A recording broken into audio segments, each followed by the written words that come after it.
Gift দেয়া মানেই কি শেষ, নাকি কখনো কখনো সেটা হয়ে দাঁড়ায় এক ভয়ঙ্কর আবেশ? নেটফ্লিক্স এবার নিয়ে আসছে এক অন্যরকম গল্প, যেখানে প্রেম, পাগলামি আর একটা টোস্টার ঘিরে হয়ে গেল খুন পর্যন্ত।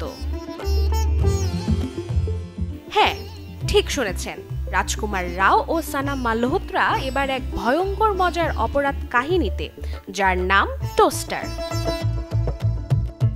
নেটফ্লিক্সের আসন্ন ক্রাইম কমেডি ড্রামা টোস্টার ইতোমধ্যেই সোশ্যাল মিডিয়ায় কৌতূহলের ঝড় তুলেছে।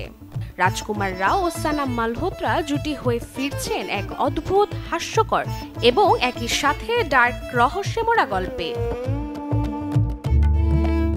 আর এই অদ্ভুত অথচ বিনোদনে ভরপুর সিনেমার পরিচালনায় রয়েছেন বিবেক দাস চৌধুরী, যিনি এর আগে একাধিক ফেস্টিভ্যাল প্রশংসিত ইন্ডি প্রজেক্ট পরিচালনা করেছেন। যদিও নেটফ্লিক্স এখনো ছবির রিলিজ ডেট আনুষ্ঠানিকভাবে ঘোষণা করেনি, তবে গুঞ্জন উঠেছে 2025-এর মাঝামাঝি এটি প্ল্যাটফর্মে প্রিমিয়ার হতে পারে। Desk report, channel 24।